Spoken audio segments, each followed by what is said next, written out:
Welcome into the best in true crime talk radio. This is True Crime Tuesday. I'm Tim Dennis. We've got an exciting show today. Again, I want to remind our subscribers and our regular listeners what you get with the program today. If you are a premium subscriber, you get Dumb Crime, Stupid Criminals as your added bonus. If you are just a regular subscriber to the program, no Dumb Crime, Stupid Criminals. We'll sort all that out at the end. Let's get into today's program quickly because we have an exciting guest today. And we want to talk about something that may or may not scare you. It's somebody who could be in your regular life and someone who could quite literally turn your world upside down. And it's a topic that excites me and yet does scare me a little bit too. And I know it's going to kind of shock you to your core. We're talking about psychopathic personalities today on the program and sociopathic personalities and how to avoid these personalities in your life before it potentially becomes criminal and gets to you. Our guest today is Dr. Richard Lettieri. He's a forensic neuropsychologist and psychoanalyst. Dr. Lettieri received his PhD from the University of Southern California. He has completed postdoctoral certifications in psychoanalysis, neuropsychology, and mental disability law. Dr. Lettieri is a member of the expert witness panels of Orange County and San Bernardino County Superior Courts. Whether privately retained or appointed by the court, he is frequently called upon to assess individuals for a number of reasons, including competency to stand trial and insanity, and to evaluate individuals accused of sex crimes and violent offenses. He conducts forensic neuropsychological evaluations, both criminal and civil. In addition, Dr. Lettieri has a private practice in clinical psychology and psychoanalysis. In the past, he has taught at Chapman University in Orange County, California, at the New Center for Psychoanalysis in Los Angeles, and at Pepperdine University in the master's and doctorate programs. Dr. Lettieri is a member of the American Psychological Associations. He's a member of many other associations as well. He has a brand new book out, and it's quite fascinating as well. That book is what we're going to discuss here today. The book is called Decoding Madness. A forensic psychologist explores the criminal mind. I'm stumbling a little bit because I'm excited here, Dr. Lettieri. Let's welcome Dr. Richard Lettieri to the True Crime Tuesday. Welcome, Dr. Lettieri. Thank you. Thanks a lot. Now, your book covers quite a bit that we're going to get into here, but I want to start slow. Your book actually covers exploring the criminal mind when it comes to psychopathy and psychopathy and other kinds of mental disorders. Right, and other type of mental disorders, correct. Psychosis and all forms of mental disorder that they might expect with a lot of people who commit these heinous crimes if they're distinct, different from just a common criminal. But so much of the people in the criminal justice system, especially contemporary society, have various mental conditions, and that's why the courts and the justice system uses someone like me, who's both a psychologist but has training in mental health law, to understand and see if there's a question: did the person's mental state affect their behavior when they committed the crime? Because then that's relevant to the degree of guilt, the degree of culpability. It's not always an excuse. It's always, it might be mitigating. So that's why I get called on by the courts or the lawyers to interview clients. So for example, someone commits an assault. Were they in their right state of mind at the time? Did they know what they were doing? Did they have poor control because they were hearing voices or because they were on drugs? Or were they just angry?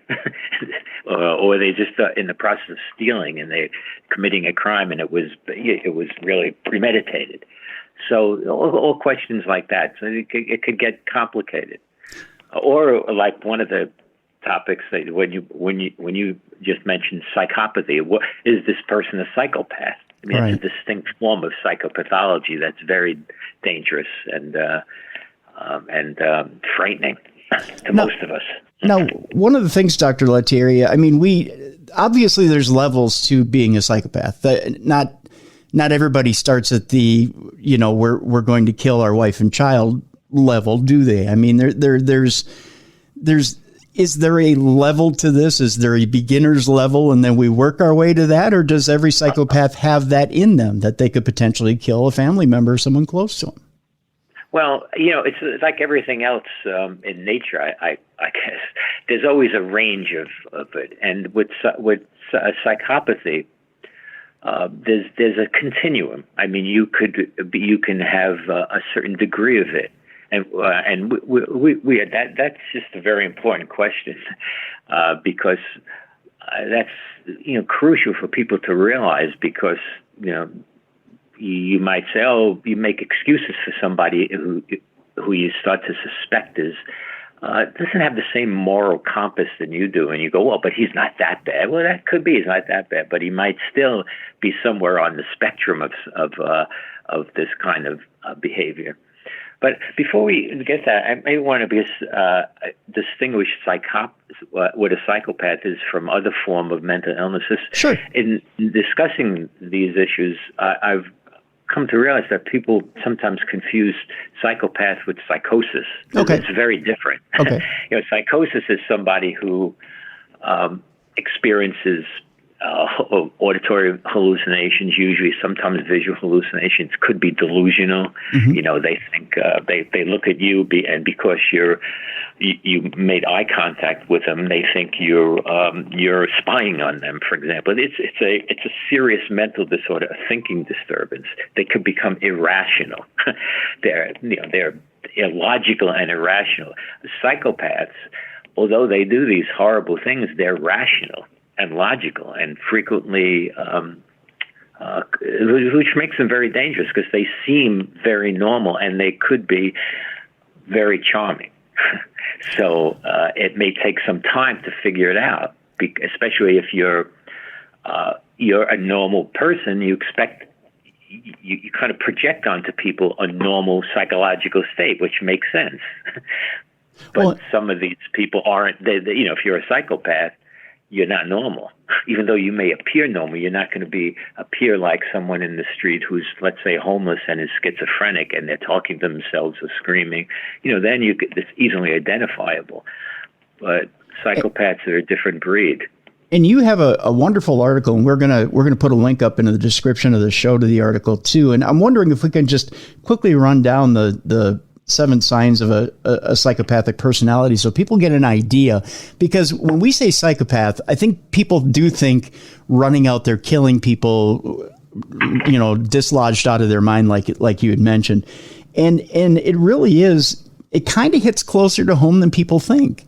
I know, and we were talking off air about, there are a lot of both men and women who think, they may have mates like this. They may have people, you may have a person close to you that you may be in a friendship or a relationship with, that you think, you're making excuses for this person because you think that maybe they're going to come around one day, that it's just this, or, oh, they're a good person, but they just have this odd quirk. Right, and they just need more love and understanding. Right. Yeah, and that is true for some people. But if you're dealing with a psychopath, what they see, if you bestow on them love and understanding, what they perceive that as weakness and an opening to manipulate. That's when you're in danger. But so it's important to be able to face up to when you think someone is like this. But at the same time, there's a whole range of psychopathy, and there's people who are, manipulative and self-centered who aren't psychopaths. So you don't want to see everyone who you start seeing as manipulative as a psychopath. Mm-hmm. So that's why I think that the piece that I wrote for Psychology Today seems so popular, because I think people want to try to understand this more, because you don't want to be overly inclusive and start thinking everybody surrounding you is a psychopath or everyone who's manipulative, but you do want to be able to identify this. Right. And I have that article in front of me right here, Dr. Lettieri. So they include such personality traits as a superficial charm. And when we say superficial charm, give us an example of that. It's not just an over the top type thing, or is it? Is it more of what? Well, it's not over the top. It's more of someone who's slick, who seems to be very sincere, and I would recommend to people to, on the face value to just accept people for who they are. I wouldn't be suspicious of everyone, right. Who's charming, because some people are just charming, and and that's fine. That's who they are. But when you start seeing signs of the contradiction that you first meet them and they seem charming and nice and friendly, but then you could see sort of a different kind of picture as you get to know them a little. So, for example, one example I give in the piece I did was someone who at work who seems real charming, and the women like him. He's good looking, and but he has a family, and he's always talking about his kids. But then you notice him flirting with the young attractive women at work. And then when you're talking to him on Monday morning about, my kid had this illness, and you see he's kind of not there really. He kind of interrupts you. And so over time, his charming, it starts to wear thin, and what seems to be coming out more is a self-centeredness. Right. That the charming was just an appearance. Yeah.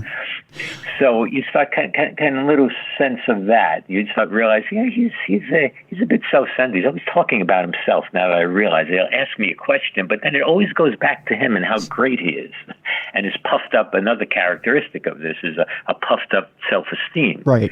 It's always about them. It always gets back to about them. Right. Yeah. Then you start thinking, well, this person's self-centered and they're narcissistic, maybe. But that's a little different from the psychopath. But the psychopath is narcissistic, but he's kind of worse than that. And the way another way of kind of glaring aspect of this, someone is self-centered. It's a little different from someone who's self-centered, but then always has to devalue others, or becomes very sensitive to their self-esteem, so that if someone else is doing well, they have to devalue it, or they have to dominate the conversation. It's not just about them. You notice that they'll dominate someone else, even if it means being cruel. So then you're getting into the dimension of someone who's more than just self-centered, who will kind of, again, he'll backstab somebody at work for little ways, but because it's not so much the outcome, it's just the status that this person requires to always be on top. That's when it starts to get kind of ugly, and there's a deceitfulness about it. Okay. And they're good about it. So you notice they know who to kiss up to, for example. Okay. And it's more calculating. It's not sincere. Then you start wondering, this person on what you might want to call the spectrum of psychopathy. Maybe they're not the same as someone who'd go out and like what I have in my book, someone who got in a rage, killed his wife, and then to cover it up, killed his young daughter. Oh my gosh! That's pretty. Then we're talking about the extreme end of the psychopathic spectrum. Right. And there's a certain percentage of people like that. Most of them are men. 95% the men. When you look in the prison population, probably maybe about 25-30% of people of the prison population are diagnosed with psychopathic personality. That's a high percentage. But it's not 100%. There's a lot of people in prison who aren't psychopaths, but psychopaths are the ones that are extremely dangerous. But again, it's that continuum. We can get into, as we talk about this what's called in the literature and is successful psychopaths, people who are in the professions, in politics, who are, have a, psychopathic personality, but they haven't committed overt crimes, but they're more white collar kind of criminals, or white collar They're manipulated enough that they don't even commit crimes, but they are in these positions where they can be very damaging, whether it's in industry or it's in the professions or it's in politics. We will get to bright. They come from different backgrounds, so they're not going to be the gangbanger in the ghettos. They commit their crimes and exercise their psychopathy in different ways. Any place where you're going to find power and money, you're going to find people who are psychopaths, because that's what they want: power and resources. Right, and we will tackle that a little bit further down. I also want to tackle that thing about psychopaths in jail too, because I do have an interesting question about how the behavior is manipulated on the outside versus the inside. But I want to get to that a little bit later. Now, with the psychopath, one of the things you write about in the Psychology Today article is that the shallowness of the emotions. Which I find interesting, because I've noticed within some of the people within my life that I've run into, it seems like there are times where they can be incredibly giving, but then at times they really just don't want to hear what you have to say. Why is that? Well, a number of reasons. A number of what someone is shallow to the point of being psychopathic. There's a real psychobiological thing here. I mean, psychopaths have different brain organizations. So, for example, the emotional centers of the brain, the limbic system, that's kind of deep into the brain, lower part of the cerebrum. That's the part that we feel things, feel emotions, anger that we feel, or we feel fear and all that. Psychopaths, they have they're hypo-reactive, underreactive. So things don't bother them. So, for example, children who could become budding psychopaths, they don't learn from experience. They're not easily disciplined. So you might discipline them, and they really don't care. It doesn't affect them. So most kids, when they're disciplined, they want to please mommy, they want to please daddy, they don't want to make the teacher too angry. They'll get punished, and then they don't want to be punished anymore, so they'll alter their behavior. That doesn't happen with these kids. They manipulate around it. They manipulate other kids in there. They're bully kids. If they see a kid who's weak or shy or less bright than them, they'll take advantage of that early on, because the things don't bother them, so they don't feel the same kind of pressure to do well, and they don't empathize with other people's. They don't easily empathize with others. So if you have that basic temperament and neuropsychological organization, and then in your early life, for whatever reason, neglect, abuse, or just parents who are good parents, but they're not very emotional, or they're sort of not too attached to their kids as they should be, or not as attentive and realize things, the bonding didn't occur. I mean, if there's no bonding, if you don't have a secure experience of attachment, you're not attached to other people. That an attachment,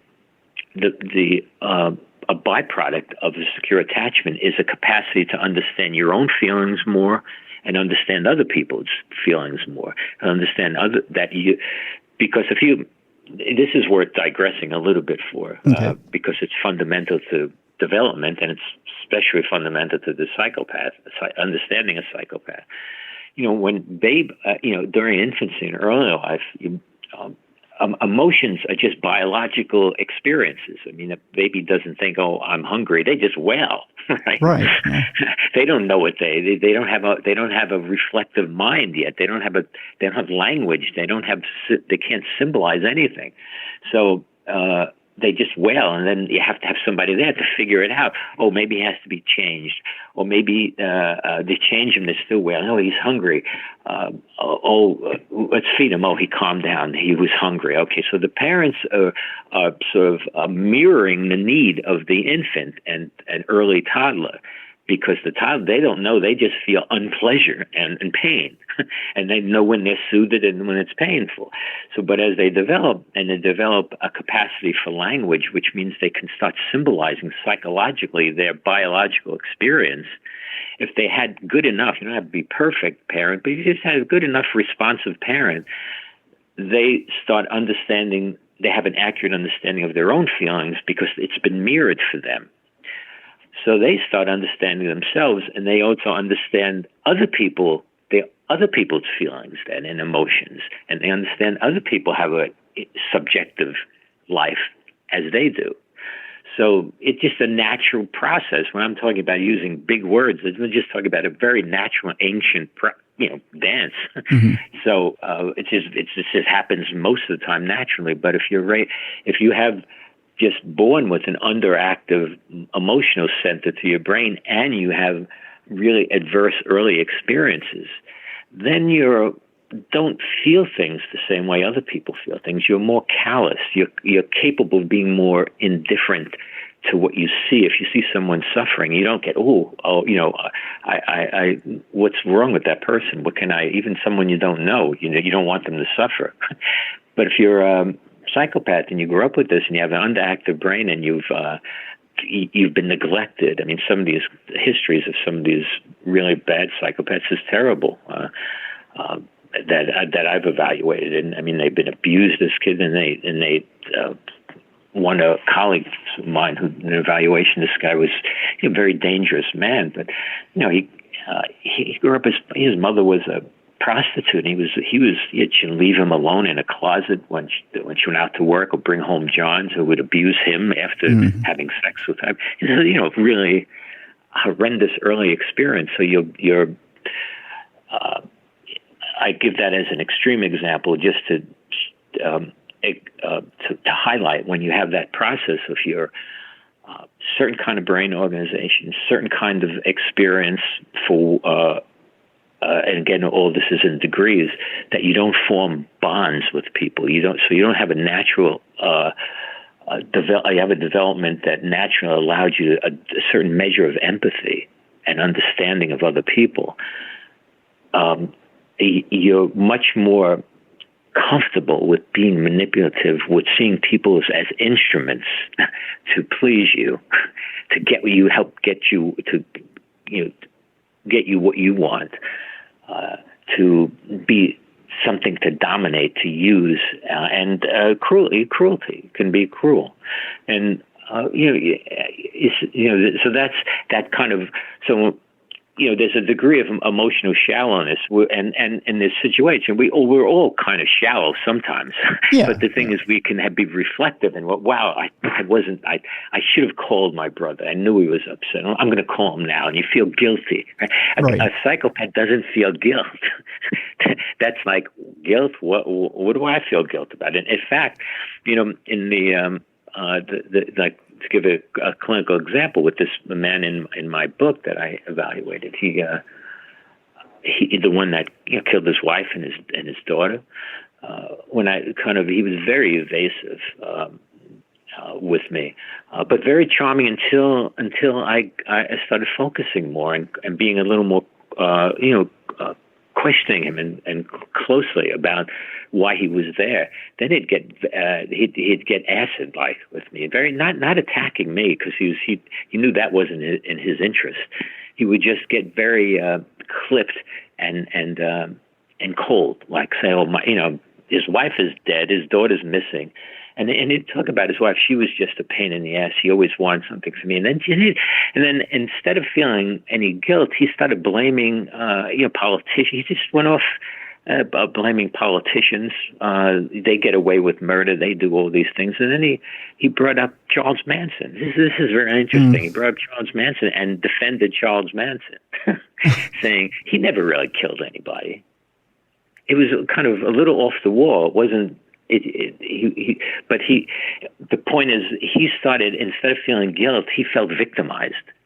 That's another characteristic of the psychopath. When you and I might feel guilt, I'm assuming you're not a psychopath. No. I would. I'm not. I'm assuming that. I would definitely feel some guilt there. That's for sure. Yeah, right. If anything, if anything, I'm more neurotic. I feel guilt when I maybe shouldn't. But psychopaths don't feel guilt. If you pressure them with someone others might feel guilt, they'll just get mad and feel they're being victimized. You're victimizing them, and they'll start devaluating you. So now, Dr. Lettieri, let me ask you this quick question. We can move on to that point that you wanted to finish there, and that's this. And this is kind of getting at the back of my craw here. And is this type of psychopathic behavior, is it learned, or is it instilled in birth? Is it genetic? Yeah, no, it's not learned. It's not genetic. It's sort of a combination of both. And it's a byproduct of a certain kind of development in a person with a certain kind of brain structure. So it's kind of both. But it's not something you can learn. Like, for example, most people you couldn't train someone to be a psychopath. You can't learn it. You can't go to school to become a psychopath and then go out and be one, because you couldn't do it. Most of us couldn't do it. I mean, if you said, okay, now it's time to go to. I had an interesting personal story that makes the point. Okay. I grew up in Brooklyn, New York, and my father was a Brooklyn longshoreman. Okay. And this was he was in longshoreman since 50s, 60s, and 70s. It's the time that the waterfront back east was really very dominated by organized crime. And one time I came back, I was in graduate school. I was in my 20s, and I went with my father down to the medical center, which was across the street from the Union Hall where it worked. And I waited outside for a minute, and I noticed that he was in with the doctor. I waited outside, and I noticed these young guys just walking around in the Union Hall. They all puffed up, and a couple of them walking dogs, and just hanging out. And when my father came out, I asked him, I said, what do these guys do over there? How come they just hanging out? Young guys, they don't work. He said, oh, they're torpedoes. I said, torpedoes? What's a torpedo? So they work for they work for loan sharks. Loan sharks are guys that you know what that is, that term. I don't know how familiar that term is.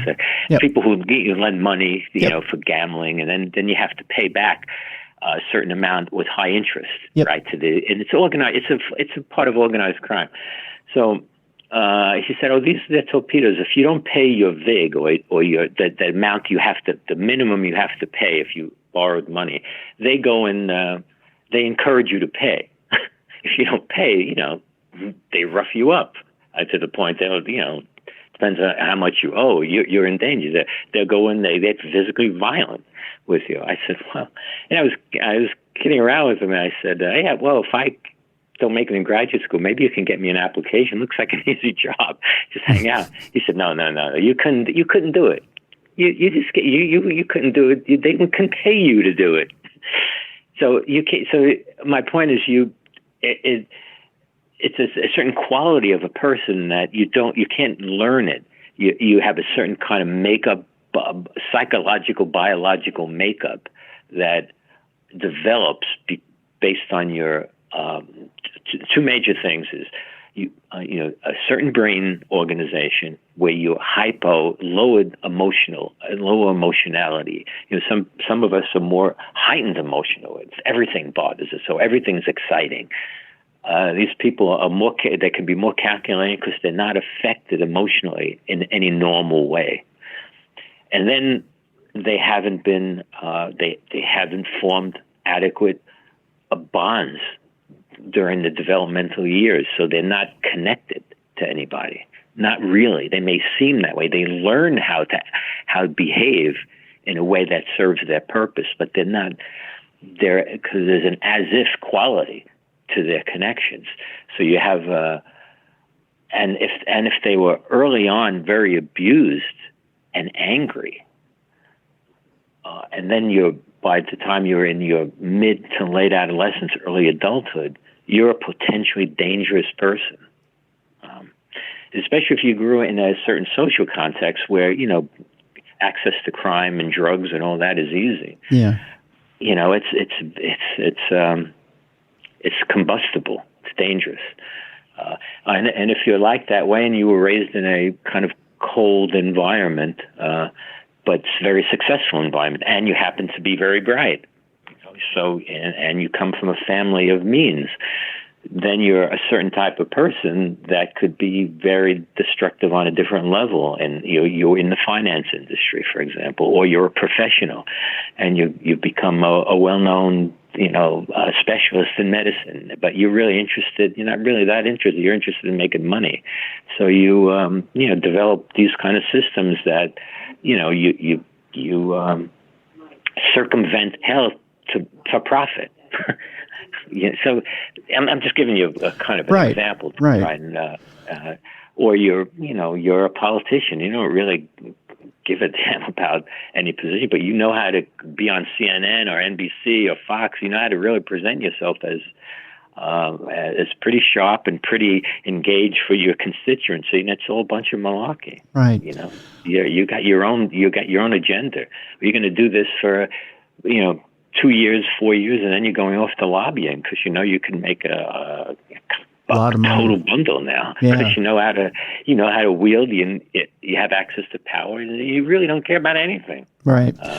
Dr. Lettieri, there were three other points in the article, or three other things that made up a psychopath, and actually I want to combine those kind of into one point, and then I have a question to ask about it. There was boredom and a need for stimulation, a history of shady conduct, and a riddle of contradictions having to do with presenting themselves as likable, even sensitive guys, but then, of course, presenting the shady side of them or the violent side of them. I want to ask you about the boredom and the need for stimulation and the difference between that and hyperactivity or ADHD or, missing the point on that. Where is the dividing line between the boredom and need for... That's a good point. Yeah. ADHD is a different thing. And now there's someone with, you can have both conditions, but ADHD is different in that they're hyperactive for different reasons. And if they get bored, because they can't keep their attention. And that's again, probably the different forms of ADHD, but there's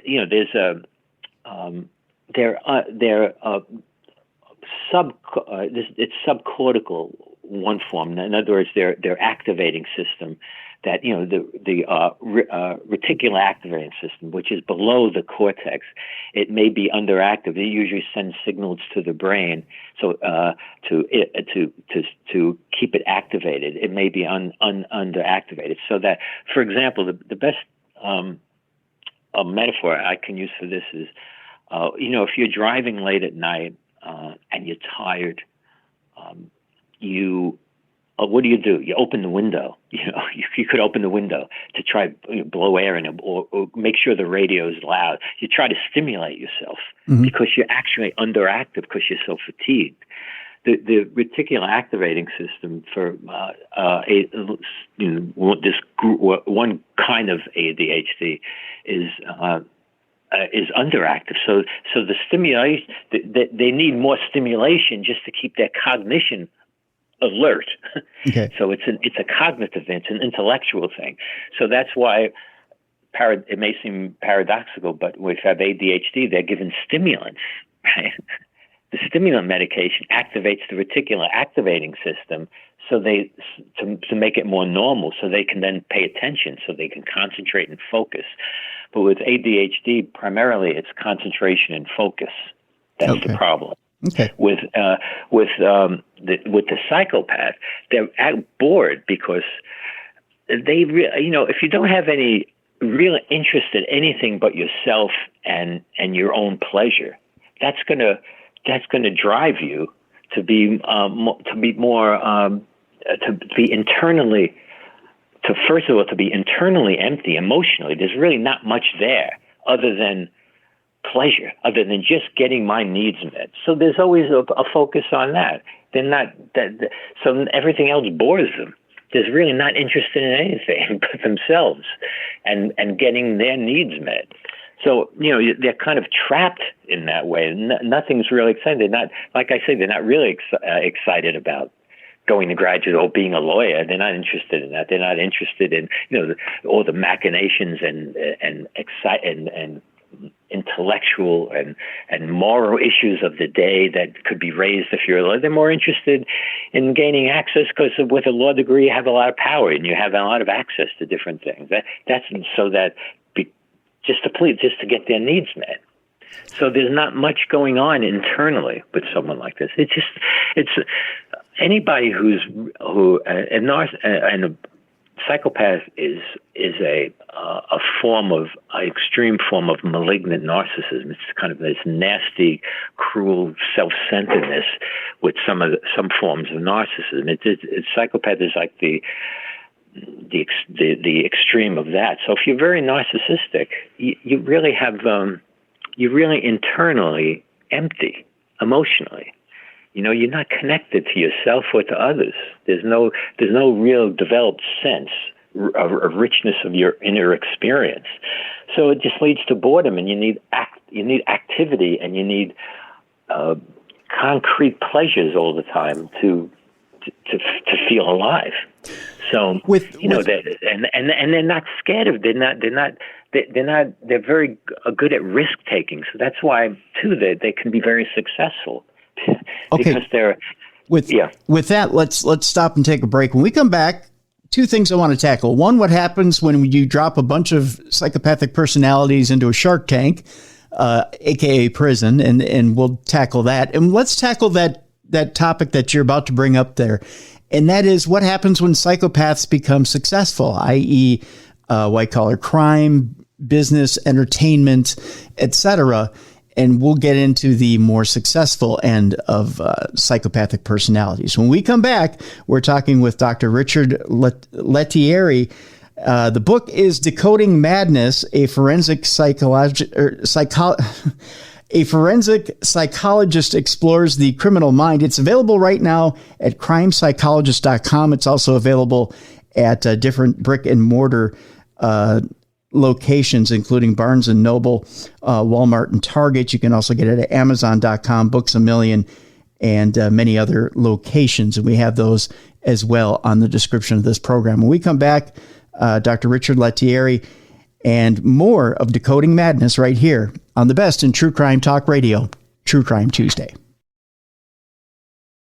Welcome back to the best in True Crime Talk Radio. This is True Crime Tuesday. I'm Tim Dennis. Our guest is Dr. Richard Lettieri, and the book that we're talking about this afternoon is Decoding Madness, a forensic psychologist explores the criminal mind. Dr. Lettieri, before we went to break, we were talking about a couple different things. One point I want to jump into right now is actually what happens when you take a bunch of psychopathic personalities and let's say they've committed crimes. They've got to that point where they're at the ultimate point of, I don't know if I want to say the ultimate point of their psychosis, because we're talking about two different things there. But let's say they've gotten to the point of their the ultimate point of their personality, and you drop them into, for lack of a better term, a shark tank. And they're at the height of their psychosis. They're focused on themselves, and you've dropped them into this place where they all have to deal with each other, which is the worst thing that they can do. Tell me a little bit about what happens at that point. Yeah. Well, I would say, is to use your metaphor, the shark tank, they are the sharks in the tank. the psychopaths, that 25-30% of prison inmates are the ones that are in there, and they're the ones who form probably the leaders of the gangs, different gangs that form, whether it's racial or otherwise. Because in prisons there are these different gangs, and they're fundamentally or what's called frequently shot callers. That's what they call these guys in jail and prison. They're the ones in charge. Now, I was there's an example. I was interviewing. This is in one of the chapters of my book on. My brain made me do it. This was that's the name of the chapter. This guy evaluated. He was in there already he was in prison for. I think he had like a 25 year sentence when he stabbed a man in prison, and he did so because this man had been convicted of a sex crime, and that's the way it goes in there. Sex criminals have to be they're in protective custody because they're game for other inmates. So he did this. He stabbed his son. He was a very bright guy too, and very impressive in how he tried to manipulate me. I won't go into that now because I want to stay on topic. But sure. But the thing is, when I was leaving there, a couple of the deputies kind of said, so you saw Mr. So and so? Yeah, he's in there now. He's in there. At the jail now because he was claiming to be insane, and they had to do an evaluation of. That's what I was there for. He was not. I did not find him to be criminally insane at all. That was not. But there was kind of a ludicrous that he was even attempting to claim that they didn't know what he was doing at the time, but. He's in there. He's got 25 years to life. He's now facing another almost life sentence because of what he did. This other inmate didn't die, but he almost died. And the guy was evaluating the psychopath. The guy was, he already had a violent history, so he was now facing another. He's going to be in there for the rest of his life, undoubtedly. Now, but he's in there, and he's running a drug. A business in there as he's waiting to stand trial. He made contact with people in the jail and connected with some of them in his prison that he had been before they took him to jail to stand trial and to be evaluated. And he's just in there. He's running drugs in the jail. The deputies had to intervene. So this is what happens when they go there. When they go in there, they do the same thing in there that they do on the outside. They create havoc. They create criminal systems. They're violent if they have to be.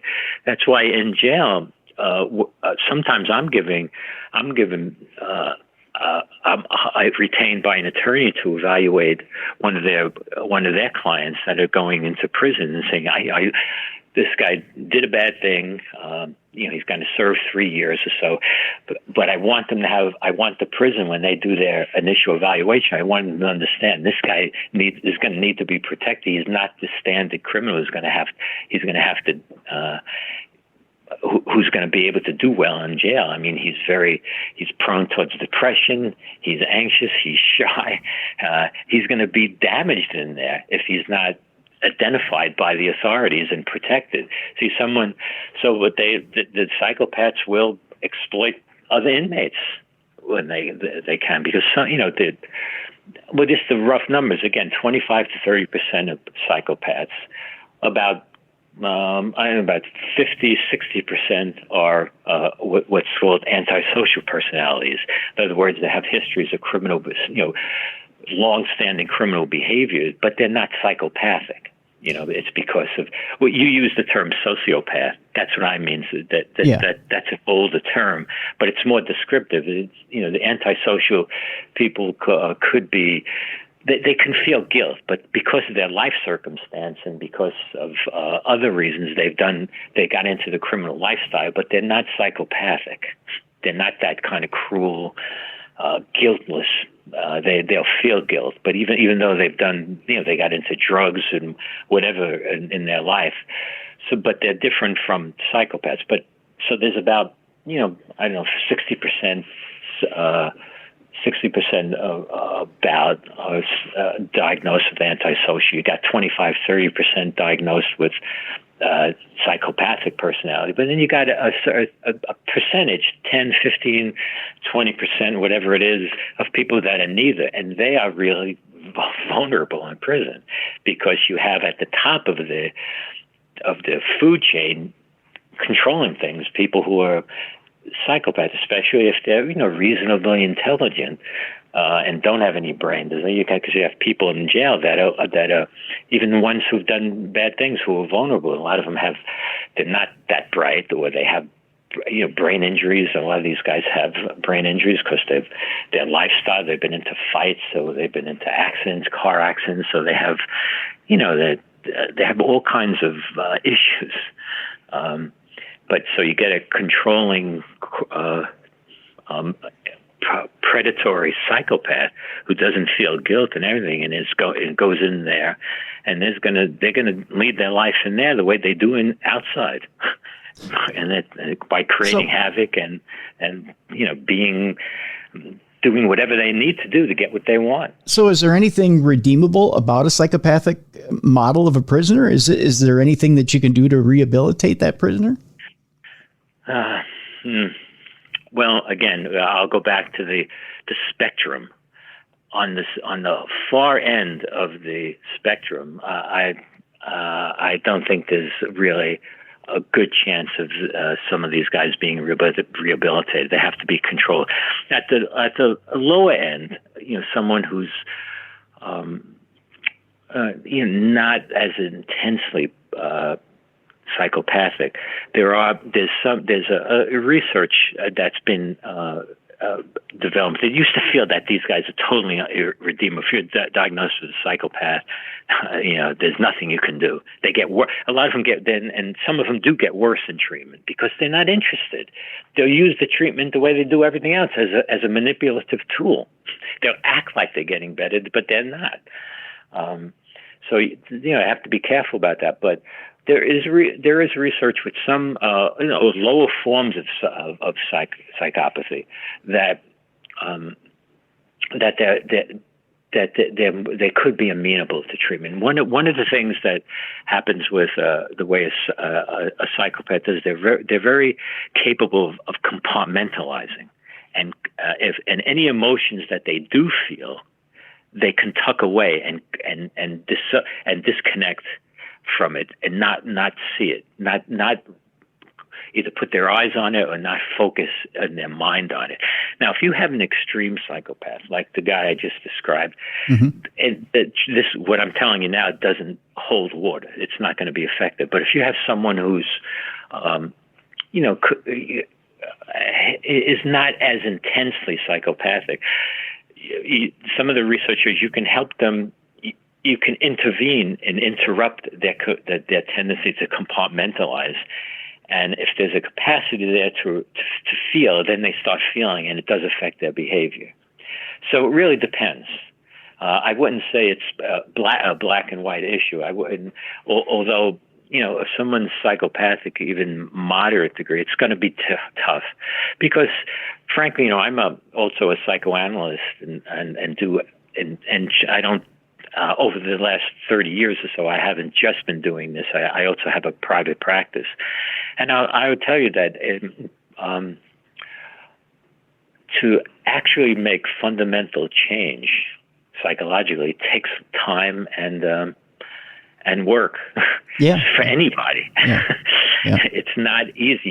You can do, I've at times done short-term treatment.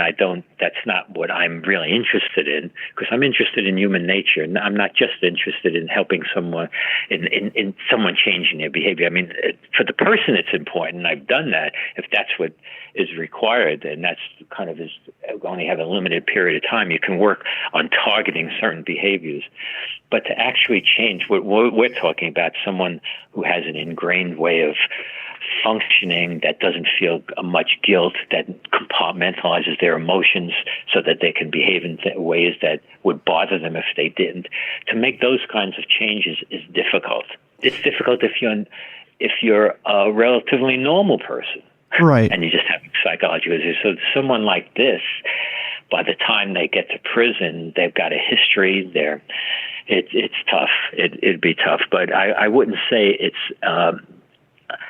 I'm just adverse to say anybody is irredeemable. But I would say extreme psychopathy is probably not going to be that type of person is not going to be rehabilitated. They're more likely to use rehabilitation in the service of their needs again.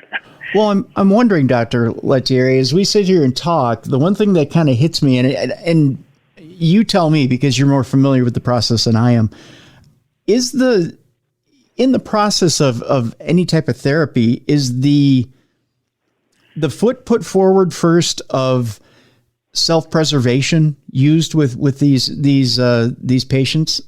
Because it seems to me if you focus on what they're most interested in, which is themselves, if you hit them with what interests them the most, which is themselves, if you tell them that, this is in your best interest, because if you don't take the treatment, you're not bound to live very long. I mean, you're basically swimming with sharks in prison. They're all aiming for you. Treatment is probably your best option, and to kind of live on the straight and narrow here. And you bring up positive reinforcement of, hey, you have other people out here, and this is kind of crossing into a new territory as I talk about this here. But you point out positive examples, politicians, entertainers, businessmen, Wall Street executives. And say, you can cross over to a positive life, but you do need to take a different path to do so, and use self-preservation as a tool. Wouldn't that be a form of rehabilitation? Well, a couple of things. Using self-preservation as a tool is good, but the way to do that with a lot of these, especially if they're at the point where they've gone to prison, mm-hmm. is to have firm boundaries and consequences, and say this isn't going to work. It's not in your interest to keep doing this, because if you do, this is what's going to happen, and then to follow through on it. That's the same kind of thing that need to do even with children who you see a kind of begin in the early life. You notice that they. We were talking about before, with right. Things don't bother them. You want a child like that. You want to work harder at forming the attachment with them, and you want to really set rules and follow through on rules. Where at the same time, not in a punitive way, but in that it has consequences for them, and you're also doing it in a supportive way. So you're working on controlling their behavior and forming a bond with them. It may take more time. Some kids, children, you can just say, stop that. And they see in your eyes, they don't want to upset you. So right. that'll be good. Yeah. With that kind of child, you will see, oh God, they're over. I have a granddaughter like that. She's very sensitive. She's a pianist or already. She's playing the piano. So you want to overly harsh with her, because it would be counterproductive. But if you're have a young boy you see getting complaints he's bullying at school, you have to really come down on them, but at the same time be loving, and when they're being good, really connect with them. So it takes that kind of process. So you don't want to have one size fits all when you're parenting someone, when kids, for example. If you're a college English professor and you have a kid who's prone towards this kind of conduct problem and bad behavior, it could be bad because you have to. You might. It's not in your style to be hard nosed, but you really should be. Yeah.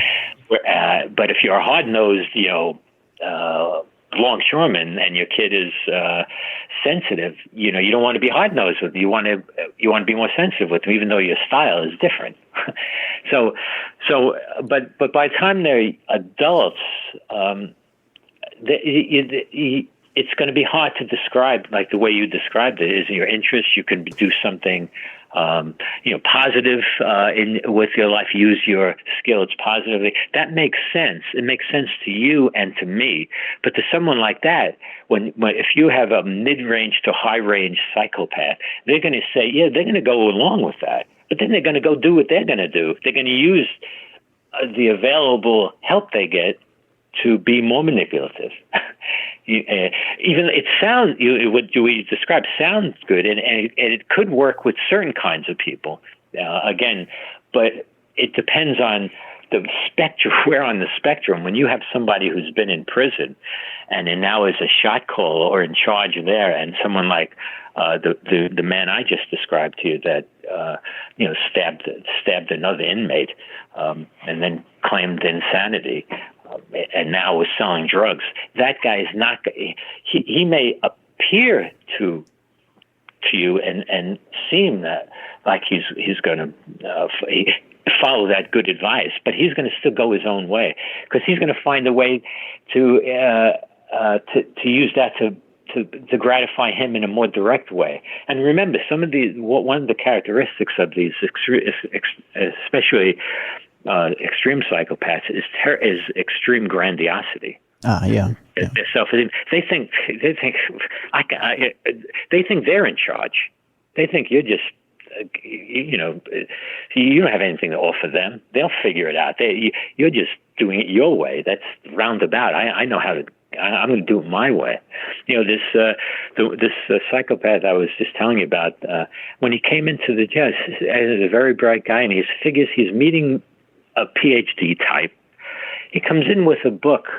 He comes in, first of all, with a whole set of research papers on neuropsychiatry, explaining the brains of people like him. He was telling me this, how it's different, right? And he also brings in this book by Irving Goffman. He's a sociologist who wrote this book in the 70s, because I was assigned this book as an undergrad, Asylums. And it's a book about how people in asylums, prisons, and mental institutions, this was in the 50s to 60s, the sociologist was doing his research, how they get institutionalized. So he comes in with me, and he says this book, and he says, I'm institutionalized. And he's going to tell me he has no control over his behavior. Look at his brain. He comes from this impoverished background. The science, here's the science showing it. Here's the sociology showing that I've been institutionalized. I've been in jail so long. I'm just act like a criminal. I'm not in control of myself. So he was using the scholarship again for his means, for his needs, to try and get himself out of being guilty. So you see how that can happen. Yeah. But if you're smart enough to dig up the evidence, and obviously you've got a little something more going on for you than what you're letting on. Yeah, he's got a lot going on. Yeah, exactly. Yeah. He's had that was my point, and that was exactly what I had in my mind. I said, well, he's able to do this, but he's telling me he's not in control of himself. It's pretty masterful, actually. Well, I was impressed. you would think a parole board or a judge or whoever it is that he's sitting in front of would probably tell him, if you've got the cognizance to put this all together, you're probably not hurting as much as you say you are. Yeah, you're not as brain damaged as you say you are. Yeah, right? Exactly. That's why the comment I made in the book. He was bright, but he wasn't as bright as he thought he was. His grandiosity got in the way of his judgment. Because you're exactly pointing out that by his judgment was bad. He was almost too slick for his own good. Now, is that the downfall of most psychopaths, that they get in their own way? Definitely, because they'll do this happens even with successful psychopaths. I know you wanted to talk a little bit about that there. Yep. Because usually, let's say someone is this way in a business environment, is an executive. He'll rise to the top, and because he's a high risk taker. He'll do things that other people won't do. That'd be more cautious, and a lot of times being risky it could work out until you get too risky. You just keep going because you don't have really good judgment about things. So you just you keep going until your judgment fails, or until it becomes more obvious that this guy's he's not a genius. He just keeps taking risks, and sometimes it works, sometimes it doesn't. Of course, a historical example of this in politics in the 20th century is Adolf Hitler. He started making these risks when he tore up the Versailles trial, and France and England and the United States didn't do anything, and the people loved people loved that because he was they felt it was unfair, and then he took back the Sudetenland, which was all Germans, and no one did anything about that. And they say he's just an incredible leader, but he's just a madman. Mm-hmm. Yeah, until it became clear, he's just a ruthless. He was a ruthless psychopath. Right. So, but his judgment, he wasn't making well-formed calculations. He was taking these risks that worked, and for a while, this is what happens. But even the research on this that shows, when if someone is a high-risk taker, talks a good talk, appears attractive, verbal. And they're and really narcissistic, but they're seen in a lot of environments not as narcissistic. They're seen as commanding. They're seen as take charge, getting things like kick ass, take names, kind of thing. And sometimes people are like that. I've had in my career, I've had executives like that are very what I would call hard nosed. They're tough poise. They're not psychopaths. They are. They're very good executives. They're not emotional. They have a poise about them, but they're not psychopaths. They're self-reflective.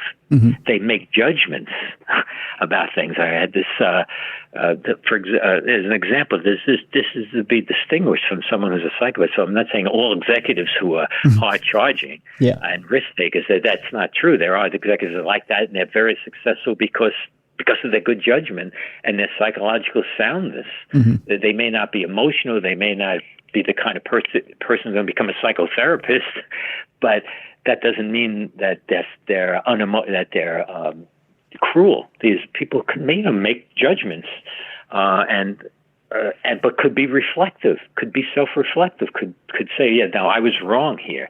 I apologize for doing that. I've had, that's very different from someone's society, but they're never wrong.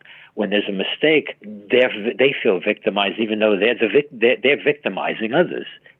So it's a whole different psychology, and it's not easily discernible just from superficial observation of behavior. You have to sort of look at and be able to. Over time, to say this person has no self-reflection. They never take any account into how others are feeling. They're always on the make. They can be very cruel. They always they feel like they're the victims all the time, even though they're in charge and they're screwing things up. And they can be very mean, and they can be to the point of being cruel. Yeah. But then when everything is going right and it's in things are going well for them, and everyone's listening to them. They're very happy, very nice. Ask you about your family, but as soon as something changes, they really don't give a care. You can start feeling that, but then you have to be aware of the difference, the distinctions. So it's a little more subtle than just looking at the behavior. Very true. Dr. Lettieri, so here's the question, and the thing that our audience is going to want to know. So let's say that someone in our audience that's listening right now has one of these people, in their life, whether it be a spouse or someone they're in a relationship with, or maybe it's somebody at work, or maybe it's a friend. They have a friend in their life who's like this, or someone who's close, or a relative. How do you begin to deal with someone like this? Because obviously it's not something that you can just take a pill and turn around. Yeah. That's a tough question. It depends on the nature of the relationship. Certainly, if it's at work, somebody at work, you just stay away from them, stay very vigilant, be very direct without getting aggressive. That you kind of let some. It's like I guess the analogy I would use is like you would deal with a bully. You don't let somebody bully you. You don't think, if I just ignore it. If someone's a bully, ignore them. They get worse. You have to look them in the eye. You have to let them know that, no, I can't be bullied. Then they go bully someone else maybe, but they're not going to bully you. So you have to be able to, it's at work, you see that person's being manipulated like that, and you end up doing all the work, and then you say, no, this is, you got to stop that. You got to tell them that's not, or this is what I expect from you. This is what I'll do. This is what you do. If we can't do that, then we have to go talk to someone. Yeah. Well, I don't want to. I've done that before. I've said, I don't want to work with that person. Mm-hmm. It's a little different if they're an intimate, if they're a friend or a spouse. That's a little more dicey. And then if someone's listening to this and they're feeling, oh my God, I think my husband's a psychopath. Then they should go get some help and work that out with a clinician. Talk that through, because they could be, a person could be wrong, and so that's more difficult in intimate relationships. Yeah. Is there any violence in the relationship, or is there real, or is it emotional violence, real cruelty? Then someone, and they're thinking, if they're thinking, well, maybe if I take it long enough and I'm give enough nurturance, I would think that it has if the person's a true psychopath, it's going to have just the opposite effect. It's going to make them worse. They're going to feel, oh, I'm in more charge. I can dominate more. Again, because they can see affection and love as a weakness, something that they can use. Let me ask you. That's a difficult one. Let me ask you this: in a love relationship, if things have escalated to violence, and not just verbal abuse, but it's gotten to physical abuse, are you at that point with a psychopath in danger of it getting to the point of, like you said, with your client, or murder? Are you in that type of danger? Yeah, if someone's a psychopath and it's been they've exercised violence, and they seem cruel and not connected, that could be dangerous. Now I have. But having the thoughts of violence. I have, and I try to, in my book, I try to differentiate this to the nuances of it. I have patients who've told me, I feel like killing my spouse, but I know it's verbal. It's that feeling is different. But if someone's acted on it, and someone has a history of violence, and they seem cruel, and they can get cruel, or they're really detached. And they've crossed the Rubicon, so to speak, and they've already been violent. That's not good. That could be dangerous. Even if it's not to murder, it could be violence, and that's trauma. That's traumatic. That's something. If a person's not psychopathic, that you should never tolerate a partner being violent. So you should never make the excuse of, that person slipped, or it'll never happen again, or it just... Oh, no, I wouldn't tell you. If it get violent, then some intervention. I don't mean you leave, but you need to go see someone together. And it's really, it's important to see what that person's reaction is. It's a one-time thing, and the person was drunk, or there's always a context. There's no hard and fast rule, but in the context of this kind of thing, we're talking about serious violence and potential violence that occurs with psychopathic personalities.